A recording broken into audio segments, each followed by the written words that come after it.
Rain slammed against the marble floors as two guards dragged Amina across the mansion. "Please, I didn't steal anything," she cried, struggling. Her hands shook, her uniform was soaked, her dignity already gone. Then she screamed, "I know what your son did that night!" Everything froze. The father, Mr. Kang, slowly turned. His voice was calm, too calm. "Let her go." The guards stopped. Amina's chest rose and fell rapidly. Ji-hoon stood at the top of the stairs, watching her. Not shocked, not afraid, just broken. 3 months earlier, Amina wiped the glass table slowly. "Not like that," Madame Han snapped. "Are you blind?" "I'm sorry," Amina whispered. She corrected it immediately. Still not good enough. "You people come here and think this is a charity?" Madame Han muttered. Amina said nothing, because saying something meant losing everything. That night, she sat on the floor in the staff quarters, phone in hand, weak signal. Then her brother's voice came through. "Amina, they said I might not be allowed to write exams." Her heart stopped. No, listen to me," she said quickly. "I'll send the money. Just stay strong, okay?" "Amina, are you okay over there?" She forced a smile he couldn't see. "I'm fine," but her eyes filled with tears. It was past midnight. The house was silent. Amina walked quietly through the hallway. Then the front door opened. She froze. Ji-hoon stepped in, his shirt soaked in blood. Not a stain, soaked. He staggered slightly. Amina's breath caught.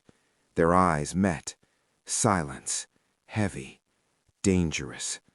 He walked toward her slowly, each step deliberate. "Did you see anything?" he asked. Her lips trembled. "No." He leaned closer. Too close. "If you did," he whispered, "your life ends here." She nodded, but her hands wouldn't stop shaking. The next morning, everything was normal. Too normal. Mr. Kang sat at breakfast like nothing happened. Madame Han barked orders. The mother scrolled her phone. And Ji-hoon? He didn't even look at Amina. But later, in the kitchen, he passed her quietly and placed an envelope beside her. She froze, opened it. Money, more than her monthly salary. "Why?" she whispered. Without looking at her, he said, "Because silence has a price." That evening, her brother called again. "Amina, they gave me a final warning." Her chest tightened. "How much?" He told her. It wasn't just school fees anymore. It was survival. She looked at the envelope, then remembered the blood, then remembered his voice. "I'll send it," she said, but her voice broke this time. Days passed, but something changed. Amina started noticing things. Late-night phone calls, tense conversations, Madame Han whispering to the CEO. Then, one afternoon, she overheard it. The victim died instantly. Amina froze behind the wall. Victim. "No witnesses," Mr. Kang said. "We handled it." Handled it. Her stomach dropped. That night, she couldn't sleep. She saw it again. The blood. His eyes. And one thought kept repeating. Someone died. The next morning, Ji-hoon found her outside. "You're thinking too much," he said. She looked at him. For the first time, not afraid.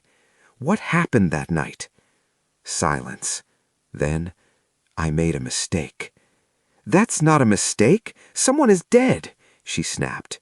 He grabbed her wrist, not violently, but firmly. "You think I don't know that?" he said quietly. His voice cracked. That was new. "I didn't mean to," he continued, "but my father, he said it would destroy everything." Amina pulled her hand away. "And what about the person you destroyed?" He had no answer. Later that night, Amina found food outside her door, better than what staff usually got. She knew who it was. The next day, her workload was lighter. Madame Han was strangely silent. Ji-hoon was protecting her, in his own quiet way. And that made it worse, because now he wasn't just a monster. He was human. Madame Han entered the room suddenly. "You're getting comfortable," she said. Amina froze. "I don't understand." "Don't lie," Madame Han cut in. "You think I don't see?" She stepped closer, lowered her voice. "This house eats people like you." Amina swallowed hard. "Know your place," Madame Han said coldly, but as she walked away, her eyes lingered, suspicious, calculating. One night, Amina was cleaning the study. She noticed a laptop left open. She hesitated, then stepped closer. CCTV footage, street view, timestamp. Her heart pounded. A car. Fast. Too fast. Then the impact. She covered her mouth. The victim. A woman. Dark-skinned. Amina's knees almost gave out. She recognized her. A market woman she once spoke to. Not a stranger. Someone like her. Suddenly, a voice behind her. "You shouldn't be watching that." She turned slowly. Ji-hoon. No anger, no shouting, just defeat. Amina held the laptop tighter, tears streaming down her face. "She looked like me," she whispered. Silence. Then, "So what are you going to do?" She didn't answer, because now this wasn't just about survival. It was personal. If this pulled you in, imagine what comes next. Betrayal explodes. Amina is framed. Ji-hoon makes a devastating choice, and the final decision will cost everything. Comment, expose, or stay silent. Like if you felt the tension. Subscribe so you don't miss the ending. Share this with someone who loves emotional stories. The laptop slipped from Amina's hands and hit the floor. Neither of them moved. Her chest rose and fell like she couldn't breathe fast enough. "She had a brother too," Amina whispered, voice shaking. "She told me she came here so he could go to school." Ji-hoon closed his eyes. "Stop," he said quietly. "No," Amina snapped, stepping back. "You don't get to tell me to stop." Her voice cracked, but she didn't care anymore. "You killed someone like me, and you expect me to just clean your house and act like nothing happened?" "I didn't kill her," he said suddenly. Silence. Amina froze. "What?" His jaw tightened. "She wasn't dead when I left." The words hit harder than the truth she already knew. "I panicked," he continued. "I called my father. They sent people. They handled it." Handled it. Amina felt sick. "So you don't even know if she could have been saved?" she asked. He said nothing, and that silence answered everything. Tears rolled down her face, but her voice hardened. "You didn't just destroy her life," she said. "You erased her chance to survive." Ji-hoon looked at her then, really looked.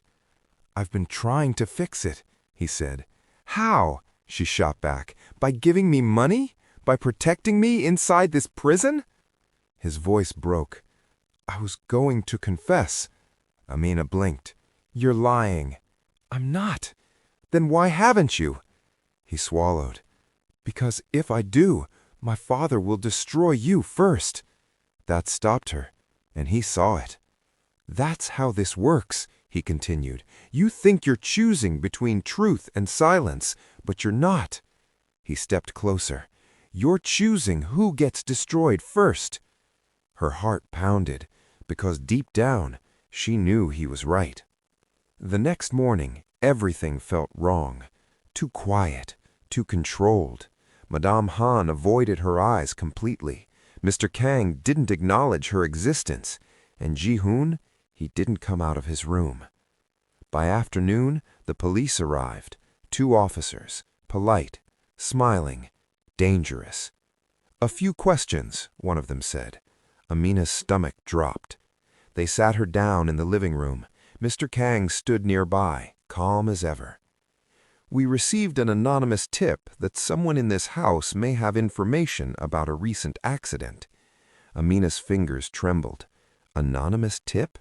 Her eyes flicked, just for a second, to Madame Han. And that was enough. Madame Han didn't look back. "Amina," the officer said gently, "you've been here during that time, correct?" "Yes," she whispered. "Did you see anything unusual that night?" Her throat dried. Everything slowed down. She could feel it. This was it. The moment.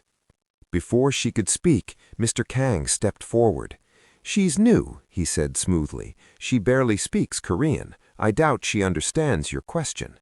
The officer smiled. "Still, we'd like to hear from her." Amina looked up, at Ji-hoon's empty seat, at Madame Han's silence, at Mr. Kang's calm control. And suddenly, she understood. She was alone. "I didn't see anything," she said. Her voice felt Chuj, not hers.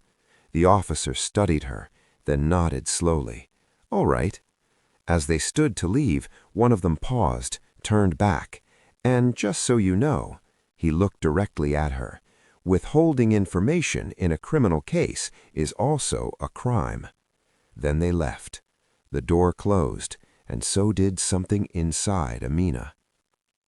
That night she couldn't sleep, not because of fear, but because of what she had just done.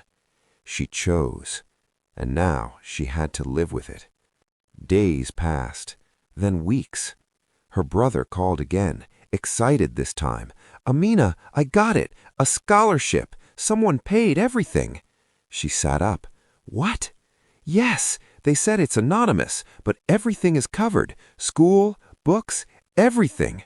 Her heart raced. "Are you serious?" "Yes, Amina, I'm gonna be okay." Tears filled her eyes. Thank God. But something didn't sit right. Anonymous? That night, she went to Ji-hoon. "You did this?" she asked. He looked confused. "What?" "The scholarship." He shook his head slowly. "No." Her stomach dropped. If it wasn't him, then... "Your father?" she whispered. Ji-hoon's face darkened. "No," he said immediately. "He wouldn't." But deep down, they both knew. The next morning, everything exploded. Police cars, media, voices everywhere.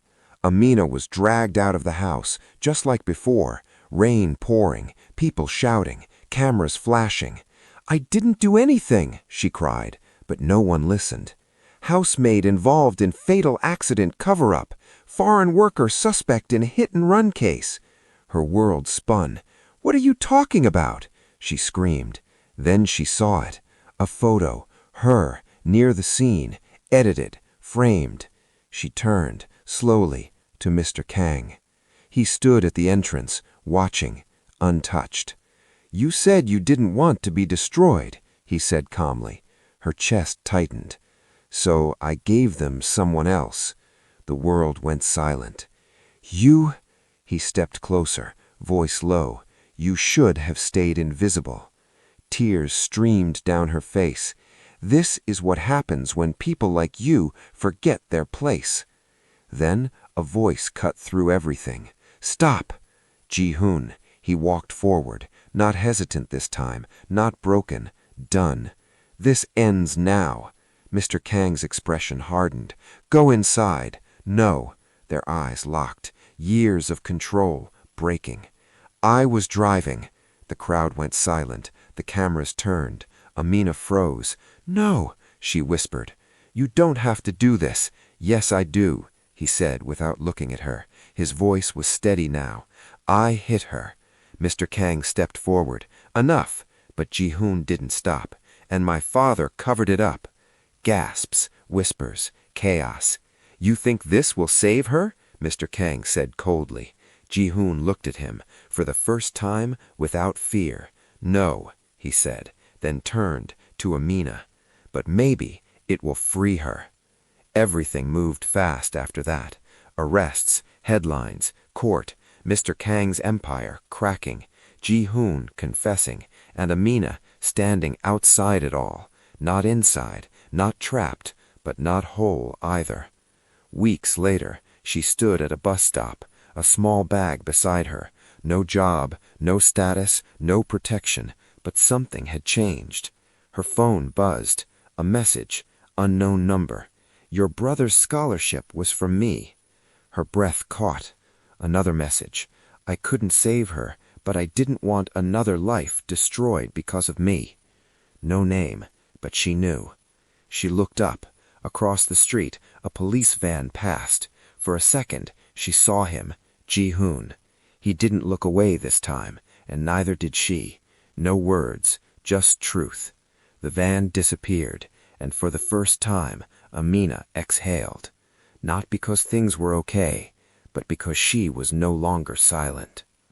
If you made it this far, you already know this wasn't just a story.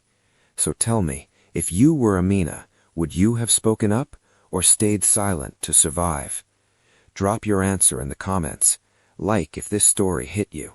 Subscribe for more stories that stay with you. Share this with someone who needs to see it.